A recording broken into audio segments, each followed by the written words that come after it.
بسم اللہ الرحمن الرحیم۔ یہ اسلامی سال کا 10واں مہینہ شوال ہے۔ اس مہینے کی سب سے بڑی بات یہ ہے کہ اللہ رب العزت نے رمضان المبارک کے جو روزے رکھنے کا حکم دیا تھا، جب بندے وہ حکم بجا لاتے ہیں تو اللہ رب العزت نے بدلے میں ان کو یہ دن دیا عید الفطر کا، اور وہ عید الفطر کا دن یہ شوال کی پہلی تاریخ کو ہوتا ہے۔ اور اس کے علاوہ ایک اور عمل آپ صلی اللہ علیہ وسلم نے اس ماہ یعنی شوال میں کرنے کا فرمایا، اور وہ ہیں شوال کے 6 روزے۔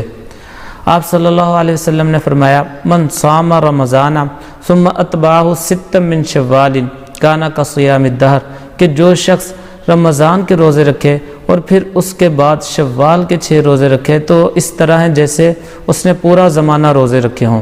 یہ حدیث مبارکہ سیاہ ستہ یعنی حدیث کی 6 صحیح اور مسند جو کتابیں ہیں ان میں سے 5 کتابوں میں یہ مذکور ہے۔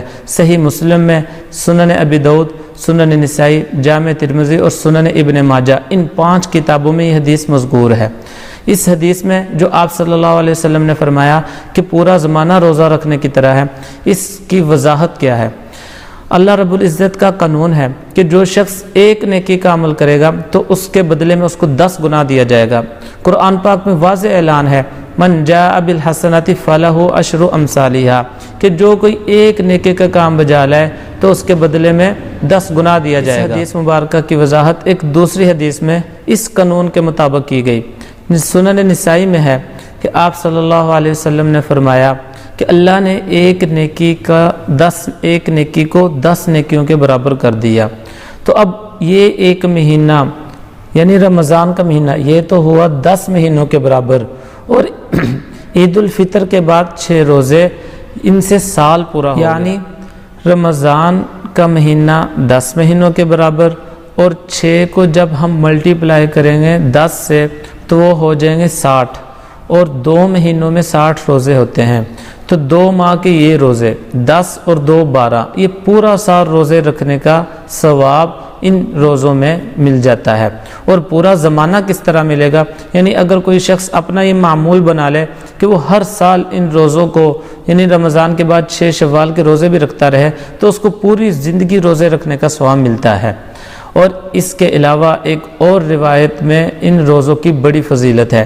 حضرت عبداللہ بن عمر رضی اللہ تعالیٰ عنہ، جو حضرت عمر بن خطاب رضی اللہ تعالیٰ عنہ کے صاحبزادے ہیں، وہ فرماتے ہیں کہ آپ صلی اللہ علیہ وسلم نے فرمایا کہ جو شخص رمضان کے روزے رکھے اور پھر اس کے بعد 6 روزے شوال کے رکھے تو وہ اپنے گناہوں سے ایسے پاک ہو جاتا ہے جس طرح کے بچہ ماں کے پیٹ سے پیدا ہوتا ہے۔ جس طرح اس بچے کا کوئی گناہ نہیں ہوتا، اسی طرح یہ شخص بھی گناہوں سے پاک صاف ہو جاتا ہے۔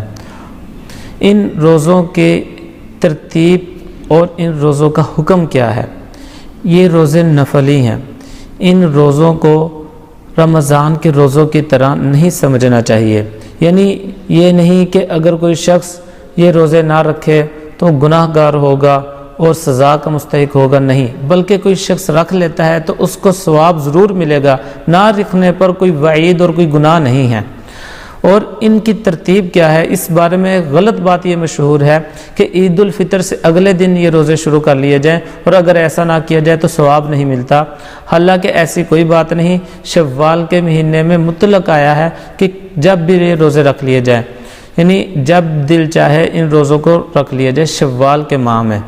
ہاں البتہ طبرانی کی ایک روایت میں لگاتار رکھنے کا ذکر ہے، یعنی جب شروع کیے جائیں تو پھر مسلسل 6 پورے کر لیے جائیں، اور اگر کوئی ایسا نہیں کرتا تب بھی صحیح ہے اور کر لیتا ہے یعنی مسلسل 6 روزے رکھ لیتا ہے تو یہ بہت ہی اچھا ہے۔ تو اللہ رب العزت ہمیں ان باتوں پر عمل کرنے کی توفیق عطا فرمائے۔